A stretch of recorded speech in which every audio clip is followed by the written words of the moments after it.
SIT ఆఫీస్లో జరుగుతూ ఉండేటటువంటి పరిణామాలు నిన్నటి నుంచి మనం చూస్తూ ఉన్నాం. ఆఖరికి ఇక్కడ ఏమేమి క్వశ్చన్స్ అడుగుతున్నారు, ఏ టైంకి మిథున్ రెడ్డి గారిని అరెస్ట్ చేస్తున్నారు, ఎక్కడ వారిని ఉంచబోతున్నారు, ఏ టైంకి హాస్పిటల్కి తీసుకుపోతున్నారు అనేది అంతా కూడా డైరెక్ట్గా వాళ్ళ ఛానల్స్లో ఒక హాఫ్ అన్ అవర్ 1 అవర్ ముందు వాళ్ళు పబ్లిష్ చేసేటటువంటి పరిణామాలు ఈరోజు కనిపిస్తూ ఉన్నాయి. సిట్ అధికారుల్ని కానీ పోలీస్ వారిని కానీ మేము ఒకటి ప్రశ్నిస్తూ ఉన్నాం. ఇక్కడ ప్రజల్ని ఆపి ఇక్కడ ఎమర్జెన్సీ లాంటి ఒక వాతావరణం క్రియేట్ చేసి అనవసరంగా హరాస్ చేసి కేవలం మిథున్ రెడ్డి గారికి మద్దతుగా వస్తున్నటువంటి వారిని కూడా కలవనివ్వకుండా వీరు ఏమి చేయాలనుకుంటున్నారు అనేది మాకు అర్థం కావడం లేదు. కేవలం మిథున్ రెడ్డి గారిని టార్గెట్ చేసి ఒక అక్రమ కేసులో ఆయన ఇరికించడమే కాకుండా రాబోయేటటువంటి కాలంలో ఎవరెవరైతే జగన్మోహన్ రెడ్డి గారికి సన్నిహితంగా ఉన్నారో, ఎవరెవరైతే వైఎస్ఆర్సీపీ పార్టీని మళ్ళీ ముందుకు తీసుకొని వెళ్ళాలని ఆలోచిస్తున్నారో వారందరి మీద కూడా ఇలాంటి అక్రమ కేసులు పెట్టగలుగుతాము, వాళ్ళందరినీ మేము ఇలా హరాస్ చేయగలుగుతామని చూపించే విధంగానే ఈరోజు ఇది ఒక ఎగ్జాంపుల్ సెట్ చేయాలని వీళ్ళు ట్రై చేస్తూ ఉన్నారు.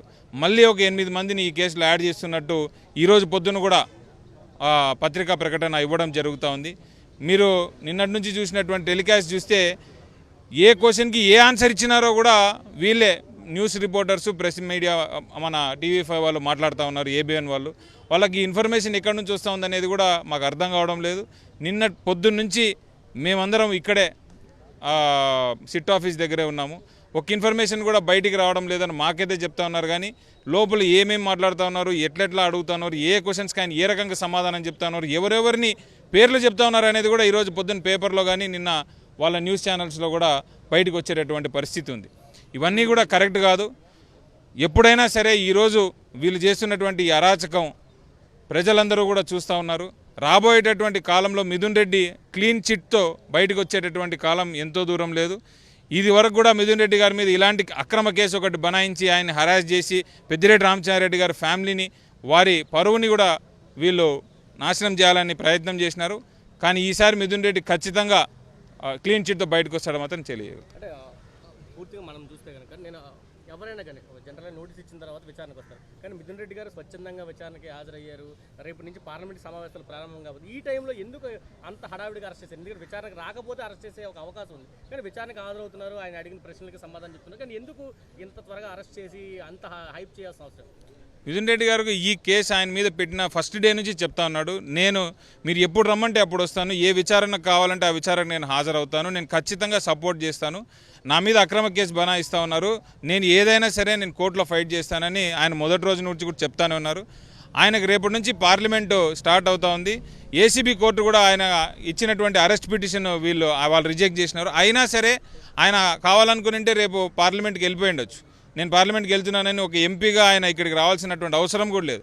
అయినా కూడా ఆయన మన జస్టిస్ సిస్టమ్కి వాల్యూ ఇచ్చి సుప్రీంకోర్టులో ఎప్పుడైతే బెయిల్ రిజెక్ట్ అయిందో ఇమ్మీడియట్గా నేను స్వచ్ఛందంగా సరెండర్ అవుతున్నాను, మీరు ఏం కావాలంటే ఆ క్వశ్చన్స్ నేను మీకు సపోర్ట్ చేస్తానని మాట్లాడిన తర్వాత నిన్న రాత్రి వీళ్ళు అరెస్ట్ చేయడం, మరి ఈరోజు ఆదివారం అయినప్పటికీ కూడా జడ్జి అపాయింట్మెంట్ తీసుకొని ఈయనని జైల్లో వేయాలనేటటువంటి ఈ ఆలోచన ఏదైతే ఉందో కేవలం ఇది కక్షపూరితంగా ఆయనని ఇబ్బంది పెట్టాలి, కావాలని వైఎస్ఆర్సీపీ పార్టీకి ఒక మెయిన్ లీడర్కి జగన్మోహన్ రెడ్డి సన్నిహితుడిని ఇబ్బంది పెట్టాలనేటటువంటి కక్షపూరిత రాజకీయమే జరుగుతుంది ఇక్కడ. సిట్ అధికారులు అరెస్ట్ చేస్తున్నారు అనేది కూడా తెలియకుండానే కొన్ని పత్రికల్లో ముందే అరెస్ట్ అని చెప్పి ముందే వేసిన పరిస్థితి. మనం ఆ రిపోర్ట్ చూస్తే కనుక 8:45కి మిథున్ రెడ్డి గారు సంతకం చేశారు. కానీ 8 గంటల నుంచి 7:50 నుంచే మిథున్ రెడ్డి అరెస్ట్ కొన్ని ఛానల్స్లో వచ్చాయి. అంటే హింట్స్ కొన్ని పార్టీల నుంచి హింట్స్ వస్తున్నట్టు కూడా తెలుస్తుంది. ఏం చెప్తారు? ఇది వెరీ క్లియర్గా తెలుగుదేశం పార్టీ ఆఫీస్ నుంచి ఏవైతే ఇన్స్ట్రక్షన్స్ ఇక్కడికి వస్తున్నాయో ఆ ఇన్స్ట్రక్షన్స్ ప్రకారం పోలీసు వారు కానీ సిట్ వారు కానీ ప్రవర్తిస్తున్నటువంటి పరిస్థితి మనకి ఈరోజు కనిపిస్తుంది. అందరికీ కూడా అనుమానాలు ఉన్నాయి. 8:45కి మిథున్ రెడ్డి గారు సంతకం పెట్టి అప్పుడు ఆయన అరెస్ట్ అనేటటువంటి విషయం పేపర్ మీద ఉంటే 7 గంటల నుంచే వీళ్ళు మిథున్ రెడ్డి అరెస్ట్ అని చెప్పి వీళ్ళ పత్రికల్లో వీళ్ళు ప్రచురించుకునేటటువంటి పరిస్థితుల్లో ఉంది. నిజంగా ఎల్లో మీడియా చెప్పినటువంటి విధంగానే ఇక్కడ జరుగుతుందనే అనుమానాలు కూడా మాకు 100% ఉన్నాయి. అదే జరుగుతుందనేటటువంటి విషయం కూడా నిన్నటితో బయటపడతా ఉంది. ఇదంతా డ్రామా ఏదైతే జరుగుతూ ఉందో ఆ డ్రామా ప్రకారమే వీళ్ళందరూ కూడా యాక్ట్ చేస్తున్నారు అనేది స్పష్టంగా తెలుస్తుంది. ఎందుకు ఇంత భయపడుతున్నారు? ఎంత పోలీసులను పెట్టి ఎంత భద్రతను ఏర్పాటు చేస్తారు? సిట్ ఆఫీస్ దగ్గరే కాదు, అటు కోర్టుల దగ్గర కానీ హాస్పిటల్ దగ్గర కానీ భారీ భద్రతని ఏర్పాటు చేస్తున్నంత అవసరం ఏముంది? మిథున్ రెడ్డి అనేటటువంటి వ్యక్తి ఒక చిత్తూరు జిల్లాకు సంబంధించినటువంటి వ్యక్తి మాత్రమే కాదు, ఆయన రాష్ట్ర వ్యాప్తంగా కూడా మిథున్ రెడ్డి గారు ఎంతోమందికి ఒక అన్నగా ఒక బ్రదర్గా సహాయం చేసినటువంటి వ్యక్తి. ఆయనకు రాష్ట్రం అంతా కూడా మంచి అభిమానులు ఉన్నారు. మరి అలాంటి వ్యక్తిని అరెస్ట్ చేసినప్పుడు ఖచ్చితంగా ఇక్కడ ఆయనకు మద్దతుగా కొన్ని వేలాది మంది సంఖ్యలో ఇక్కడ వస్తారని వీళ్ళు తెలుసుకొని కేవలం అతన్ని మెంటల్గా డిస్టర్బ్ చేయాలి, అతన్ని మద్దతుదారులని ఎవరైతే వస్తారో వాళ్ళందరినీ కూడా హరాస్ చేయాలి అనేటటువంటి ఒకే ఒక ఉద్దేశంతో ఈ పోలీస్ బందోబస్తు ఇక్కడ పెట్టిన. ఇప్పుడు ఇక్కడ కూడా మీరు చూస్తూ ఉన్నారు, కనీసం మీడియాతో మాట్లాడేటటువంటి స్వేచ్ఛ కూడా ఒక ఎమ్మెల్సీగా ఒక ప్రజాప్రతినిధిగా వచ్చిన వాళ్ళకు కూడా క్రియేట్ చేయకుండా మీరే మీడియాని ఇక్కడ పిలిపించుకొని మాట్లాడుకోండి అనేటటువంటి ధోరణిలో మరి పోలీస్ వ్యవస్థ పనిచేస్తూ ఉంది. ఇది కరెక్ట్ కాదు, ఇది ప్రజాస్వామ్యంకి మంచి పద్ధతి కూడా కాదు. మీడియాతో మాట్లాడేటువంటి స్వేచ్ఛ కూడా ఒక ప్రజాప్రతినిధికి ఇవ్వనటువంటి సిచ్యువేషన్, అంత ఘోరమైనటువంటి పరిస్థితి ఎందుకు తీసుకురావాలనేది కూడా మాకు కూడా అర్థం కానటువంటి పరిస్థితి. ఇవాళ పేపర్లో చూస్తే కనుక మాజీ ముఖ్యమంత్రి పేరు ఛార్జ్షీట్లో పేర్కొన్నారు అని చెప్పి కూడా వార్తలు వచ్చిన నేపథ్యం కనిపిస్తుంది. ఆ ఛార్జ్షీట్ వేసారు, దాంట్లో ఏముందో ఎవరికి తెలియని పరిస్థితి, కానీ మాజీ ముఖ్యమంత్రి పేరుని కూడా దాంట్లో మెన్షన్ ఏం చెప్తారు? అదే తెలుగుదేశం పార్టీ వాళ్ళ ఆఫీస్ చిట్టు రాసి పంపిస్తే ఇక్కడ వీళ్ళు పేర్లు యాడ్ చేసేటటువంటి పరిస్థితి మనం చూస్తూ ఉన్నాం. మిథున్ రెడ్డి గారు ఎలాంటి వ్యక్తి, మిథున్ రెడ్డి గారి ఆనెస్టీ ఏ రకంగా ఉంటుందని ఆయన మొదటి రోజు నుంచి కూడా చెప్తా ఉన్నారు. మరీ ముఖ్యంగా మిథున్ రెడ్డి గారు ఇది అసలు కేసే కాదు, ఇక్కడ అసలు స్కామే జరగలేదు. అసలు స్కామ్ జరిగి ఉండింటే ఒకసారేమో 30,000 కోట్ల స్కామ్ అన్నారు, తర్వాత 20,000 కోట్లకు తగ్గినారు, మళ్ళీ 15,000, ఇప్పుడు 2,000 అంటున్నారు. ఇప్పటి వరకు మీరు సీజ్ చేసినటువంటి అసెట్స్ ఒక వాల్యూ నాకు తెలిసినంత వరకు 63 కోట్లు 67 కోట్లు ఉంది. అది కూడా వాళ్ళ సొంత పర్సనల్ అసెట్స్ సీజ్ చేసినారు. 67 కోట్ల వాల్యూ ఉన్నటువంటి అసెట్స్ సీజ్ చేసి నువ్వు 2,000 కోట్లు అని ఈరోజు ఆ స్కామ్ అని చెప్తున్నారు. కనీసం ఎంత డబ్బు ఎక్కడ పోయిందనే ట్రేస్ అన్న మీకు ఎక్కడైనా దొరికిందా? సంవత్సరం రోజు నుంచి ఇదే కేసు మీద ఇంతమంది పోలీస్ వ్యవస్థ సిట్టు అంతా ప్రోబ్ చేస్తూ ఉన్నారు. మరి ఎక్కడ లింక్ లేనటువంటి కేసుని కేవలం హరాస్ చేయడం కోసం పెద్ద పెద్ద పేర్లు చూపించి వీళ్ళందరూ ఇన్వాల్వ్ ఉన్నారని చెప్పి వాళ్ళకు మానసికంగా వాళ్ళ ఫ్యామిలీస్ని కానీ వాళ్ళ పరువు నష్టం జరిగే విధంగా వీళ్ళు వ్యవహరిస్తున్నారు తప్పితే ఈ కేసుకు సంబంధించి ఇది అసలు కేసే కాదనేది. సార్, ఎన్నికల్లో ఈ డబ్బంతా ఖర్చు పెట్టారు అనేది ప్రధానమైన ఆరోపణ, దాన్నే సిట్టు కూడా చెప్తున్న పరిస్థితి.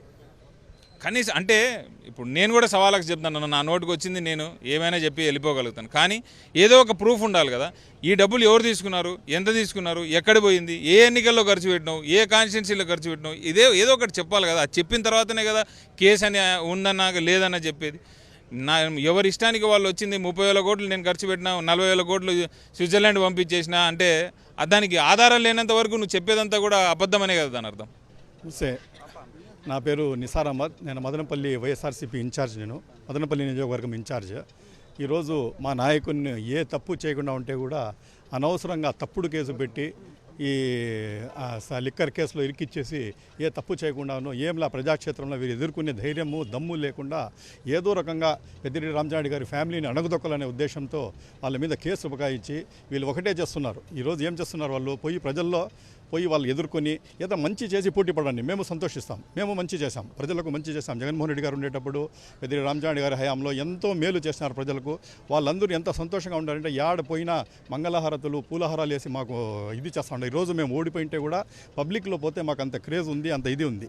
ఆ రకంగా అది ఉంటే వీళ్ళు జీర్ణించుకోలేక ప్రజలకు సంవత్సరం అయిపోయింది, ఒకటి కాల సంవత్సరం అయింది, ఏమీ చేయలేని పక్షంలో ఏ రకంగా అని చెప్పి డైవర్షన్ పాలిటిక్స్ చేస్తూ ప్రజలకు ఏమి చేయలేదని వాళ్ళు ఏం అడుగుతారో అనుకుని ఏదో రకంగా వాళ్ళకు కేసులు పెట్టేసి ప్రజలకు డైవర్ట్ చేసే విషయంతో అనవసరంగా అబాండాలు వాళ్ళ మీద వేసేసి ఏ ప్రూఫ్ లేకపోయినా ఏ సంబంధము లేకపోయినా ఆయనకు అనవసరంగా ఇరికిచ్చేసి తద్వారా ఆయనకి ఇరికిచ్చి కోర్టులో వేసి ఆయనకి సతాయిచ్చి జగన్మోహన్ రెడ్డి గారిని వీక్ చేయాలనే ఉద్దేశం ఇవన్నీ చేస్తున్నారు. ప్లస్ ఆయన జగన్మోహన్ రెడ్డి గారు ఈయన మన మిథున్ రెడ్డి ఇది కానీ పెద్దిరెడ్డి రామచంద్రారెడ్డి ధైర్యాన్ని తగ్గించాలా వాళ్ళు ఓపెన్లీ రాకూడదని చేస్తుంటారు. కానీ వాళ్ళకు తెలీదు ఏ రకంగా వాళ్ళు కానీ ఇది చేస్తారో వాళ్ళు ఏ రకంగా అణగుతొక్కుతారో వాళ్ళ ధైర్యం ఎప్పుడూ పోలేదు. ఖచ్చితంగా ప్రజలు వచ్చిందను ఆయన వాళ్ళ వెంట ఉన్నారు, ఆ ఫ్యామిలీ వెంట ఉంటారు, జగన్మోహన్ రెడ్డి గారు వెంట ఉంటారు. ఈ రకంగా చేయడం అనేది చాలా దౌర్భాగ్యం, చాలా ఈ రకమైన రాజకీయాలు ఇప్పుడు లేదు, మన ఆంధ్రప్రదేశ్ చరిత్రలో ఎప్పుడు లేదు. కొత్త దానికి ఒకళ్ళు శ్రీకారం చుక్కినారు. 100% డైవర్షన్ పాలిటిక్స్లో ఇది బాబు షూరిటీ మోసం గ్యారెంటీ అనే స్కీమ్ సక్సెస్ఫుల్గా పోతా ఉంది. ఎక్కడ చూసినా ప్రజలు రిజెక్ట్ చేస్తూ ఉన్నారు, ప్రతి ఒక్కరూ దాన్ని ఆస్వాదిస్తూ ఉన్నారు. అది చేసేదని ఏదో రకంగా వాళ్ళని డైవర్ట్ చేయాలనే ఉద్దేశంతో, మెయిన్ జగన్మోహన్ రెడ్డి గారిని వీక్ చేయాలనే ఉద్దేశంతో, మన మిథున్ రెడ్డి గారు చాలా క్లోజ్ ఆయన కూడా వీక్ చేయాలి, ఆయన రైట్ హ్యాండ్గా ఉండాలని చెప్పి ఉద్దేశంతో ఈ రకంగా చేస్తూ ఉంటారు. కానీ ఎప్పుడు కూడా చరిత్రలో చూసుకోండి, ఏ రోజు కూడా చూసుకోండి, అణగదొక్కినంత మాత్రాన ఏది కూడా తగ్గదు. ఖచ్చితంగా దానికి డబుల్ దీనిగా బాల్ని కింద కట్టిన అంటే డబుల్ ఫోర్స్తో పైకి లేస్తుంది, కానీ ఇది అణగదొక్కలేము. ఖచ్చితంగా రీబ్యాక్ అవుతాము. కడిగిన ఆణిముత్యం మాత్రమే మన మిథున్ రెడ్డి గారు క్లీన్గా కోర్టు ఉంది, మాకు నమ్మకం కోర్టు మీద ఉంది. కోర్టులో ఖచ్చితంగా మావి చల్లుతుంది. వాళ్ళ దగ్గర ఏ ప్రూఫ్ లేదు, కేవలం కొన్నాళ్ళు హరాస్ చేయొచ్చు మీరు, కానీ ఖచ్చితంగా మేము బయటకు వస్తాము. మన మిథున్ రెడ్డి గారు అడిగిన ఆడిముత్యం మాదిరి బయటకు వస్తారని ఈ సందర్భంగా తెలియజేసుకుంటాను. పార్లమెంట్ సమావేశాలు స్టార్ట్ అయిన తర్వాత అరెస్ట్ చేసేకి ఆస్కారం లేదు కాబట్టి వీళ్ళు రాత్రి హడావుడిగా అరెస్ట్ డిక్లేర్ చేసినారు. మీకు అందరికీ తెలుసు, ఏదైతే మిథున్ రెడ్డి గారిని ఈరోజు అరెస్ట్ చేసినారో ఇది రాజకీయ కక్షతో చాలా దుర్మార్గపు చర్య అని మేము తీవ్రంగా ఖండిస్తున్నాం. దీనికి చర్యకు ప్రతి చర్యగా తప్పుగా ఉంటుంది, కానీ వాళ్ళకు హెచ్చరిస్తున్నాం. మిథున్ అన్న ఈ పెద్దిరెడ్డి గారి ఫ్యామిలీకి వాళ్ళు ఇబ్బంది పెట్టాలనే ఉద్దేశంతో అరెస్ట్ చేసినారు, కానీ ఈ లిక్కర్ స్కామ్ కానీ ఇంకోటి ఏంది లేదు. త్వరలోనే ఆయన కడిగిన ముత్యంలా బయటికి వస్తారు, క్లీన్ చిట్గా వచ్చి ప్రజలకు తప్పకుండా కూటమి ప్రభుత్వం చేసిన ఈ దుర్మార్గపు చర్య అని తెలియజేస్తారని అందుకే నేను చెప్పుకుంటున్నాను. అదేగాక పెద్దిరెడ్డి గారి పైన వారి కుటుంబం పైన చంద్రబాబు నాయుడు గారికి ఎప్పటి నుంచో చాలా కోపం ఉంది. ఎందుకంటే ఆ రోజుల్లోనే కాలేజీ రోజుల్లోనే చంద్రబాబు నాయుడు గారిని చెంపగుట్టేసినారు ఆయన. ఆ మనసులో పెట్టుకొని ఇది అరెస్టులు ఇంకోటి లిక్కర్ స్కామ్ ఎక్కడుంది? ముందుగా 20 కోట్లు 30 కోట్లు అన్నారు, ఇప్పుడు చూస్తే 3,000 కోట్లు అన్నారు. ఎలక్షన్లో ఖర్చు పెట్టినారన్నారు. ఎక్కడ ఎలక్షన్లో ఖర్చు పెట్టిందిలే, చేసిందిలే. వీరు ఈవీఎంలతో సహాయంతో వీళ్ళు ప్రభుత్వం ఏర్పడి ఇప్పుడు వచ్చి ఇక్కడ కష్టాలు చేస్తున్నారు. ప్రజలు గమనిస్తున్నారు. ఏదైతే బాబు మేనిఫెస్టో ఇచ్చిన తర్వాత దాన్ని నెరవేర్చక ఈ డైవర్షన్ పాలిటిక్స్ని పాల్పడుతున్నారు. ఏదైతే బాబు షూరిటీ మోసం గ్యారెంటీ ప్రజల్లో ఆదరణ చూసి ఓర్వలేక ఏదో ఒకటి తప్పుదో పట్టించాలని ఈ మిథున్ రెడ్డి అన్నగారి అరెస్ట్ అనేది బయటికి వచ్చింది. కాబట్టి త్వరలోనే మిథున్ రెడ్డి గారు కడిగిన ఆనిముత్యంలా బయటికి వచ్చి తప్పకుండా క్లీన్ చిట్గా వస్తారని మేము భావిస్తున్నాం. నేను డాక్టర్ శ్రీకాంత్, అమలాపురం నియోజకవర్గ వైఎస్ఆర్సీపీ కోఆర్డినేటర్ని, మాజీ మంత్రివర్యులు పినిపి విశ్వరూప్ గారి అబ్బాయిని. సో ఈరోజు మనం చూస్తూ ఉన్నాము, ఖచ్చితంగా జరుగుతున్న పరిణామాలన్నీ కూడా చంద్రబాబు నాయుడు గారి కక్షపూరిత రాజకీయాలు తీవ్ర స్థాయిలోకి వచ్చాయి అన్నది ఇదే నిదర్శనము. ఏ రకంగా అయితే కూటమి ప్రభుత్వం వచ్చిన కాడి నుంచి కూడా డే 1 నుంచి కూడా వీళ్ళు చేస్తున్నది ఏంటి అంటే, ఒకరిని ఫ్రేమ్ చేయడము, ఒక మనిషిని పట్టుకుంటారు, దాని చుట్టూ ఒక కథ అల్లుతారు, తద్వారా ఆ కథకి తగినట్టుగా ఎవిడెన్స్లు కానీ అవన్నీ కానీ చేసేసి అతన్ని లోపలికి తోస్తారు. ఇదే సంఘటన నన్ను కూడా ఇలాంటి ఒక చర్య చేసే నన్ను కూడా 37 రోజులు రాజమండ్రి సెంట్రల్ జైల్లో పెట్టారు. నేను ఒక డాక్టర్ని, ఒక ఆర్థోపెడిక్ సర్జన్ని చేసి మా నాన్నగారు అడుగుజాడలో నేను నడిచి నలుగురికి సేవ చేయాలని వచ్చిన నన్ను కూడా ఒక మర్డర్ కేసులో 2-3 సంవత్సరాల క్రితం జరిగిన ఏదో మర్డర్ కేసులో ఎటువంటి 0.1% కూడా ఇన్వాల్వ్మెంట్ లేని మర్డర్ కేసులో నా పేరు దాంట్లో చేర్చడము, దాని చుట్టూ కథల్లేసి సెంట్రల్ జైల్లో, రాజమండ్రి సెంట్రల్ జైల్లో పెట్టారు. మరి బయటకు వచ్చాక ఏమైంది అంటే మళ్ళీ ఏం లేదు, వాళ్ళు అనుకున్నది చేశారు. సేమ్ అలాంటిదే ఈరోజు మిథున్ అన్న విషయంలో కూడా జరుగుతుంది. అసలు లిక్కర్ స్కామ్ అన్నదే లేదు. ఫస్ట్ 50,000 కోట్లు లిక్కర్ స్కామ్ అన్నారు, తర్వాత 30,000 కోట్లు అన్నారు, తర్వాత 10,000 కోట్లు అన్నారు. ఈరోజు తీరా చూస్తే 3,500 కోట్లు అంటున్నారు. అసలు అది కూడా ఏం లేదు. కావాలని ఒకరిని డీఫేమ్ చేయడం కోసము వైఎస్ఆర్ కాంగ్రెస్ పార్టీ సంవత్సరంలోనే ఏ రకంగా పుంజుకుంది, ఏ రకంగా ప్రజల్లోకి వెళ్ళిపోతుంది, ఏ రకంగా ప్రజల తరపున పోరాడుతుంది అని చూసి ప్రజల నుంచి పార్టీకి వస్తున్న ఆదరణ చూడలేక టార్గెట్ చేసుకుని ఒకరి తర్వాత ఒకరిని ఏదో ఒక కేసులో పెట్టి ఈ రకంగా అరెస్ట్ చేస్తున్నారు. మాకు చట్టం పైన పూర్తి నమ్మకం ఉంది, న్యాయ వ్యవస్థ పైన పూర్తి నమ్మకం ఉంది. మిథున్ అన్న ఖచ్చితంగా కూడా కడిగిన ముత్యంలా బయటకు వస్తారు అని మేము ఈ సందర్భంగా ప్రగాఢంగా నమ్ముతున్నాము. అండ్ అదే రకంగా బయటకు వచ్చి మళ్ళీ వైఎస్ఆర్ కాంగ్రెస్ పార్టీని జగన్మోహన్ రెడ్డి గారిని మళ్ళీ ముఖ్యమంత్రి చేసుకుంటామని ఈ సందర్భంగా తెలియజేసుకుంటాం. అంటే యూత్ని ప్రధానంగా టార్గెట్ చేస్తున్న పరిస్థితి ఇప్పుడు కూటమి ప్రభుత్వం వచ్చిన తర్వాత ఎక్కడెక్కడ యూత్ చాలా యాక్టివ్గా ఉన్నారో క్రియాశీలకంగా పోస్టులు ఉన్నారో వాళ్ళందరినీ టార్గెట్ చేసి ఏదో ఒక కేసులో ఇరికించి అరెస్టులు చేస్తున్న పరిస్థితి. ఏం చెప్తారట ఒక యూత్ లీడర్గా? ఎందుకంటే ఎప్పుడైనా కూడా వాళ్ళకి అర్థమైపోతుంది యూత్ స్ట్రాంగ్గా ఉంది అంటే ఫ్యూచర్ చాలా స్ట్రాంగ్గా ఉందని వాళ్ళకి అర్థమైపోతుంది. సో అందుకనే ఇది ఒక స్టెప్ ముందుగానే ఆలోచించి వాళ్ళు యూత్ని కొట్టామంటే ఫ్యూచర్ జనరేషన్స్ని ఆపచ్చు అని చెప్పి యూత్ని ఎక్కువ టార్గెట్ చేస్తున్నారు. మేము ఎక్కడా కూడా ఆగము. ఎంతైతే టార్గెట్ చేస్తారో, ఇప్పుడు నన్ను అరెస్ట్ చేశారు, నేను భయపడిపోయి ఇంట్లో కూర్చోట్లా, బయటకు వచ్చా, రోడ్డుకి ఎక్కుతా, నేను పోరాడతా, ఖచ్చితంగా జగన్ అన్నని మళ్ళీ ముఖ్యమంత్రిని చేసుకుంటా. ఆ రకంగానే మా యూత్ అంతా కూడా ఖచ్చితంగా పార్టీకి సపోర్ట్గానే ఉంటుంది, కానీ భయపడి ఇంట్లో కూర్చునే రకం అయితే మేము కాదు. పోలీసులు నిర్బంధాలు ఎలా చూస్తారు? మనం చూస్తే సిపి ఆఫీస్ దగ్గర భారీ భద్రతను పెట్టారు, అక్కడ గవర్నమెంట్ హాస్పిటల్ దగ్గర భద్రత పెట్టారు, చివరికి కోర్టు దగ్గర కూడా పూర్తి భద్రతను పెట్టాల్సిన పరిస్థితి. కానీ జగన్మోహన్ రెడ్డి గారు మాత్రం ఈ పర్యటనకి వెళ్తే భద్రత ఇవ్వలేని పరిస్థితి కూడా కనిపిస్తుంది. క్లియర్గా అర్థమైపోతుంది. కనీసం దగ్గర కూడా వెళ్ళనివ్వట్లేదు. దగ్గర కూడా వెళ్ళనివ్వకుండా ఇంత 100 మీటర్స్ దూరం దగ్గర నుంచి ఆపేసి ఇక్కడ ఈ రకంగా సెక్యూరిటీ పెట్టేసి, సో ఈ ఎగ్జాంపుల్స్తోనే మనకు అర్థమవుతుంది పోలీస్ని ఏ రకంగా వాడుకుంటున్నారు వీళ్ళు అని చెప్పి. వాడాల్సింది కానీ వాడట్లా, ఎక్కడైతే వీళ్ళు వాడకూడదో అక్కడ వాడి వాళ్ళ పూర్తిగా అధికార దుర్వినియోగం చేయడానికి ఇదే ప్రత్యక్ష మనకి ఎగ్జాంపుల్గా తెలుస్తుంది. ఈరోజు పెట్టినటువంటి కేసు అక్రమమైన కేసు. ఎందుకంటే ఎటువంటి ఆధారాలు లేకుండా కేవలం ఒక అధికారిని తీసుకొని కొట్టి భయపెట్టి అతన్ని స్టేట్మెంట్గా తీసుకొని దాన్ని ఏ విధంగా కేసు బనాయిస్తారు? ఈ కేసుకు సంబంధించినటువంటి అన్ని నిరాధారమైన ఆరోపణలే తప్ప ఎటువంటి ఆధారాలు లేవు. దీనికి సంబంధించినటువంటి ఎటువంటి క్యాష్ దొరకలేదు, ఎటువంటి ఆధారాలతో ఉన్నటువంటి పేపర్లు, దీనికి సాక్షులు లేరు. కేవలం జగన్మోహన్ రెడ్డి గారికి ఎవరైతే బలంగా ఉంటారో ఆయనతో పాటు బలమైన నాయకులను వాళ్ళని టార్గెట్ చేసి వాళ్ళని బెదిరించి కేసులు పెట్టాలన్న ఆలోచనలో ఉన్నారు. మీరు పెట్టేటువంటి కేసులు భయపడే, ఎందుకంటే మొదట్లో 50,000 కోట్లు అన్నారు, తర్వాత 30,000 కోట్లు అన్నారు, తర్వాత 18,000 కోట్లు అన్నారు, 3,000 కోట్లు అన్నారు, ఇప్పుడు 2,500 కోట్లు. అంటే ఇటువంటి ఆధారాలు లేనటువంటి ఆరోపణలే తప్ప ఇంకోటి కాదు. ఎందుకంటే ఈరోజు ఛార్జ్ షీట్ వేస్తున్నాం, 40 మందిని పెడుతున్నాం, 50 మందిని ఎవరిని బెదిరించాలనుకుంటున్నారు? ఈరోజు వైఎస్ఆర్ కాంగ్రెస్ పార్టీ పుట్టింది ప్రజల పక్షాన్ని నిలబడింది టీడీపీ పార్టీని ఎదిరించి. ఎందుకంటే ఈరోజు మీరు చేసేటువంటి దమనగీడలను, మీరు చేసేటువంటి ప్రజా వ్యతిరేక విధానాన్ని ఖచ్చితంగా వైఎస్ఆర్ కాంగ్రెస్ పార్టీ గట్టిగా ప్రతిఘటిస్తుంది. ఈరోజు ఏదైతే 2014 నుండి 19 మధ్యలో లిక్కర్ కేసులో చంద్రబాబు నాయుడు గారు ముద్దాయిగా లేరా? 7 కేసుల్లో బయట తిరిగినటువంటి నువ్వు ఆ కేసును నిర్వీర్యం చేయడానికి ఈరోజు ఇటువంటి కేసులు పెట్టి భయపెడదాం అనుకో. మీరు ఎన్ని పెట్టినా మీ పెట్టేటువంటి కేసులకు భయపడం, మీరు బెదిరిస్తే అదిరేటువంటి పరిస్థితి ఉండదు. ఖచ్చితంగా ఈ ప్రభుత్వాన్ని ఎండగడతాం. ఎందుకంటే తక్కువ కాలంలో షార్ట్ పీరియడ్లో ప్రభుత్వం పైన వ్యతిరేకతను మూటగట్టుకున్నటువంటి కూటమి ప్రభుత్వం దాన్ని సన్నగిలేటువంటి కార్యక్రమంలో జగన్మోహన్ రెడ్డి గారు కూటమి ప్రభుత్వం అధికారంలోకి వచ్చినటువంటి మొదటి రోజు నుండి ఇచ్చిన హామీలను అమలు చేయడంలో వాళ్ళు వైఫల్యం చెందారని చెప్పి ప్రజల తరపున నిలబడినటువంటి పార్టీ వైఎస్ఆర్ కాంగ్రెస్ పార్టీ. ఏదైతే దాన్ని డైవర్షన్ పాలిటిక్స్లో భాగంగా ఇటువంటి కేసులు పెట్టి బనాయించాలనుకుంటున్నారు. ఖచ్చితంగా ఈరోజు మిథున్ రెడ్డి గారు కడిగిన ముత్యంలా మరలా బయటకు వస్తారు. ప్రజల పక్షాన ఎల్లబెల్ల నిలబడేటువంటి ఏకైక పార్టీ వైఎస్ఆర్ కాంగ్రెస్ పార్టీ మాత్రమే.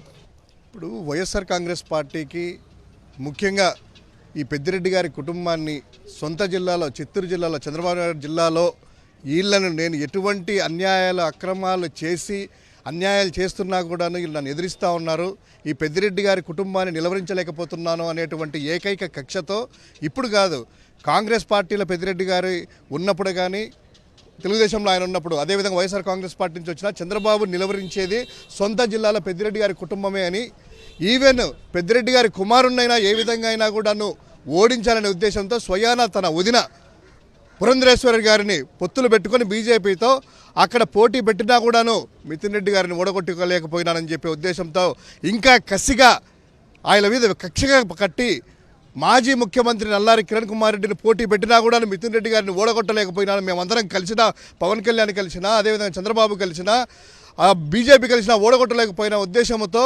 వాళ్ళని నిర్వహించలేక ప్రజాస్వామ్యంలో ఇట్లా అన్యాయంగా అక్రమంగా ఏ విధమైనటువంటి లేని స్కామ్ని క్రియేట్ చేసేసి మెటీరియల్ అంతా కూడా ఫ్యాబ్రికేటెడ్ మెటీరియల్ అంతా కూడా తయారు చేసి మీడియాలో లీకులు ఇస్తూ మీడియాలోనే ట్రయల్ చేస్తూ ఏ ఒక్క ఆధారం లేకుండా ఈరోజు ఒక ఎంపీ గారిని అరెస్ట్ చేయడం అంటే ఇది ప్రజాస్వామ్యానికి, ముఖ్యంగా వారు భారత రాజ్యాంగాన్ని అమలు చేయకుండా రెడ్ బుక్ రాజ్యాంగం పేరుతో ఈ విధంగా కక్షపూరిత సాధింపులు చేస్తున్నారో దీన్ని పూర్తిగా ప్రజాస్వామ్యవాదులు వైఎస్ఆర్ కాంగ్రెస్ పార్టీ ఖండిస్తూ ఉంది. వీఆర్ విత్ మిథున్ రెడ్డి గారు, అదేవిధంగా పూర్తిగా వైఎస్ఆర్ కాంగ్రెస్ పార్టీ నాయకులు కార్యకర్తలంతా కూడాను ప్రజాస్వామ్యవాదులంతా కూడాను ఈరోజు మిథున్ రెడ్డి గారితోనే ఉంటున్నాము, వారి కుటుంబానికి అండగా ఉంటాము. న్యాయం గెలుస్తుంది. మీరు అక్రమంగా అన్యాయంగా కొద్ది రోజులు జైల్లో పెట్టచ్చేమో కానీ లీగల్ పరంగా న్యాయపరంగా వైఎస్ఆర్ కాంగ్రెస్ పార్టీ ఏదైతే న్యాయ పోరాటం చేస్తుందో న్యాయ పోరాటంలో మిథున్ రెడ్డి గారు అదేవిధంగా మిగతా అన్యాయంగా అరెస్ట్ చేసిన వాళ్ళందరూ కూడాను మేలిమి ముత్యంలాగా కడిగిన ముత్యంలాగా త్వరలోనే బయటికి రాబోతున్నారు.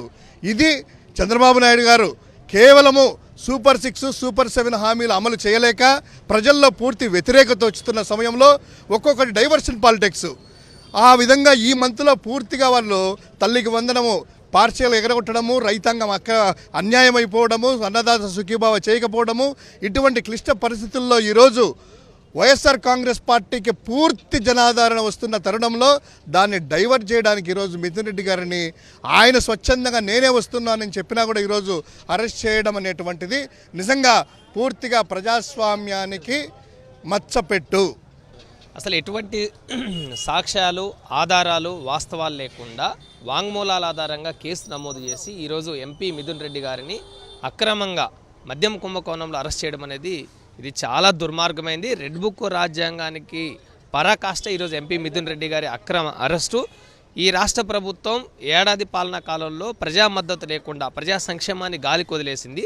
ఇది వైఎస్ఆర్ కాంగ్రెస్ పార్టీ అధినేత జగన్మోహన్ రెడ్డి గారు ప్రజా సమస్యల మీద బయటకు వచ్చి ప్రజలతో మమేకమవుతున్న సందర్భంగా జగన్ గారికి వస్తున్న మద్దతుని ప్రజాదరణని ఓర్చుకోలేని కూటమి ప్రభుత్వం డైవర్షన్ పాలిటిక్స్లో భాగంగా ఈరోజు వైఎస్ఆర్ కాంగ్రెస్ పార్టీ ముఖ్య నేతలను అరెస్ట్ చేస్తూ ఉన్నారు. ఇప్పటికే చెవిరెడ్డి భాస్కర్ రెడ్డి గారిని అరెస్ట్ చేశారు, ధనుంజయ రెడ్డి గారిని అరెస్ట్ చేశారు, ఓఎస్డీ గారిని అరెస్ట్ చేశారు.